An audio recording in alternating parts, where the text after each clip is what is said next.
We've got a couple of vintage meters here that a dear friend gave to me, and this is a Tripplet model 666HH. It's a 1957 era. I'll put some ads up to show you some of the 1957 ads for this model. It was called a Pocket VOM, and it has all of these ranges as you can see here. It's a DC, AC, and amp and ohm meter. The ohms ranges are low and high, and you can see the scale there from 0 to 1,000 ohms, I think it is. So two ranges in the ohms, and we'll do a little testing. But I wanted to open this one up. And then I have an unusual meter here. Never seen one of these before. This is an appliance meter, and it is made by none other than Frigidaire company. About the same era as this this meter, and it has wattage settings and voltage settings, and then it has 600 watts and 3,000 watt settings, so you can do the double scale there. And this comes in its little case, and it comes with the cable already in the unit. And I believe this Mark of the Beast meter, the 666HH, runs on a 1.5 volt battery. Let's pull it apart and see if we can get it working. Beautiful case. No chips, no cracks. It will be a beautiful addition to my antique meter collection. And if the date is correct on this was made 2 years before I was born. So, oh yeah, there's a battery missing. Okay, well, we would expect that. And it looks like a C battery, but it's in beautiful condition. Look at that. A little bit of corrosion.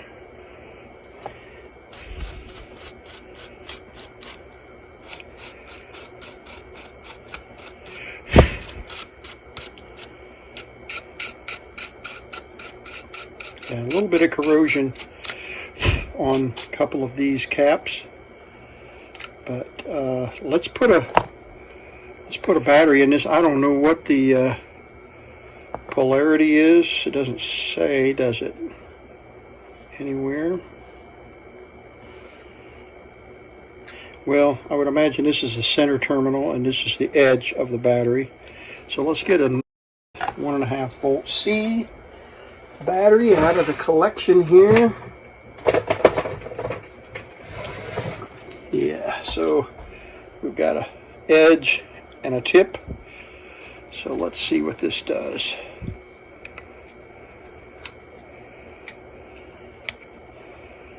Okay. Guess we're in there. There we go. Okay.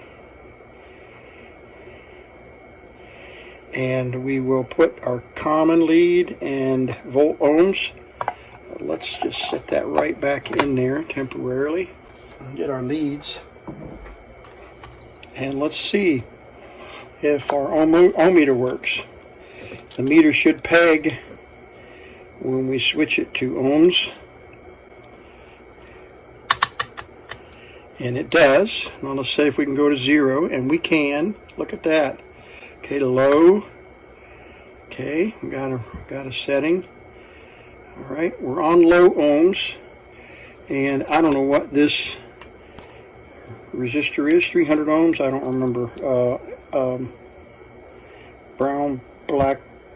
I can't read it. It's just too small.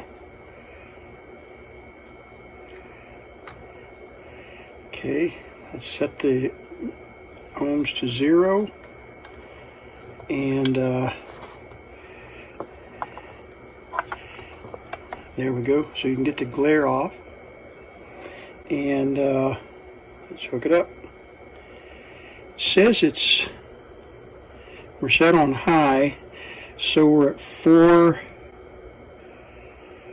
5, 6, 7. So we're at 450.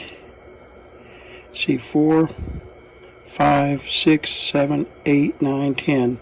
So 4, 5, 6, almost 7. 68K? I mean 6,800 ohms.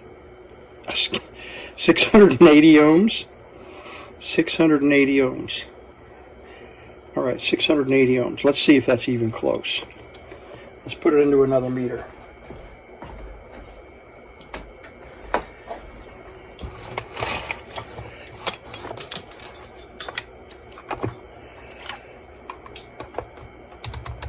Okay.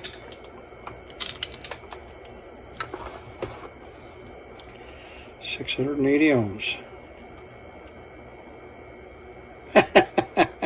Good stinking guess. 678 ohms. All right. So the meter works on the ohm scale. That's pretty sweet. All right. Let's test it on the voltage scale. We're not going to test anything at 5,000 volts. I know. You're disappointed. Let's see. I've got these leads, so it's going to be a little trick. All right, we could put it on DC volts. And let me come up here to my DC power supply. We're set on the 10 volts, right? Yeah. So we'll back this down to like 8.3 volts according to that meter scale.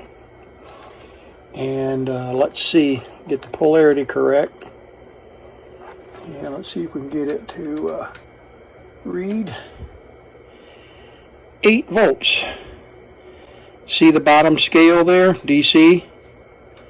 8 volts. So it's right on the money, all right? Let's take it to 50 volt scale. And let's jump this up to 31.9 volts.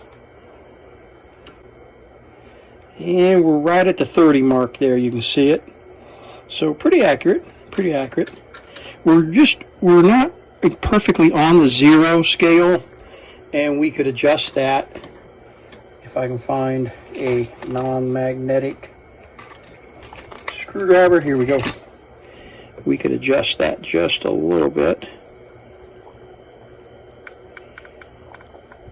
There's 30, there's 0. So now let's see if we're even close. Yeah, it's reading a little bit low. I've got 31.9 here, and this is reading, no, it's reading high. Excuse me, it's reading higher than 30. So 30, yeah, 31, almost 32 volts. I was just reading the wrong tick marks. All right, let's see how close we are to trying a state-of-the-art triplet.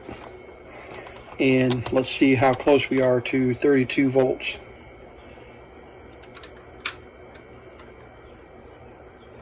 31.9.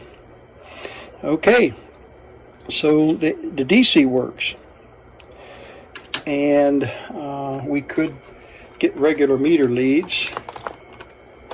Got some here somewhere. Here they are, and we'll just put some regular meter leads into the triplet. This actually could be a daily user, a daily driver. For meter. All right, here we go. Let's plug this right into the wall. We're on AC 250, and let's see if we can get some smoke. Okay, and okay. So the center tick mark right there is 125. Let me zoom in. I can do this digitally, or I can do it with the camera. Okay, so that's 125 right there in the middle. So it's 100 and 125 and 150. So these are 5 marks. So 105, 10, 15, 20, 25, 30, 35, 40, 45, 50. So let's see where we are. Remember, those tick marks are 5 volts. So we're at 120 volts, just a shy of 120 volts. And what I'll do is take these meter leads right here, and we'll look at this other meter and see if we're even close to, what did I say, 119, 118, well, 100, yeah, just slightly under 120. All right, let's go to AC and hook it up. Try to do this to keep my arm out of the camera.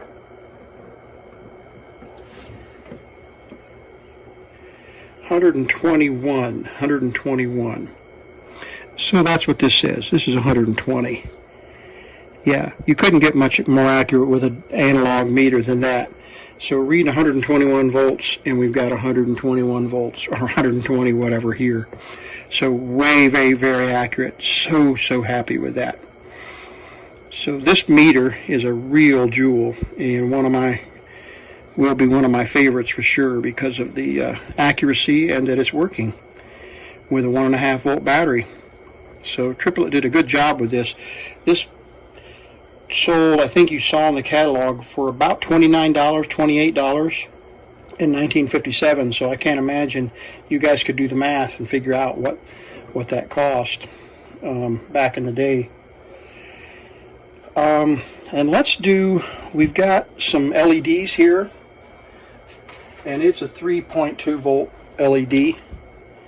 Got to make sure you get this stuff right or you blow things up, right? Okay, there we go. There we go. Nice. So there's a beautiful bright green. All right, so what we're going to do is we will insert the Tripplet. Now that we've got it on 100 milliamps, we're just going to jump it in here. We'll jump it into the positive. So we've got to get the polarity correct. So we'll hook the meter up, and that should be the correct polarity, and it is. And if we look here at the meter, we are on the 100 milliamp scale. Right, so we're on the 100 milliamp, or the 10, the 100. So I should be reading this on, at a maximum reading would be 100, or 10 times 10. So I should be reading this bottom scale, this 0, 2, 4, 6, 8. Let me zoom in. See the 0, 2, 4, 6, 8, 10 scale. That's what I should be reading on. And I've got the bulb lit. And we are now reading 20, because I go 2 times 10, 20, 21, 22, just a little bit. Are we at 0? Yep, we're on 0. Okay, yeah, we're reading 23 milliamps. I'd say 23 is a fair number. And this is going to be just a little bit higher, I'm thinking.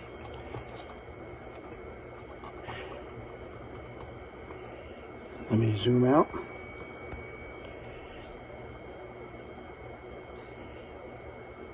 Oops, wrong. There we go. Yeah. So 22 is what I said. 21, 22, 23, somewhere in that range. Okay. So let's double check our numbers, and we'll confirm that this Tripplet meter is extremely accurate. Okay, so we're at 22 milliamps. And that's what this was reading. So, wow, that's great. So it does read all of the scales correctly, and that is sweet. Now, there is a way to use these meters to test capacitors. Typically, I think I shared that with you on another meter. Sometimes, guys, will put a shunt resistor in series with a capacitor and get a reading that way.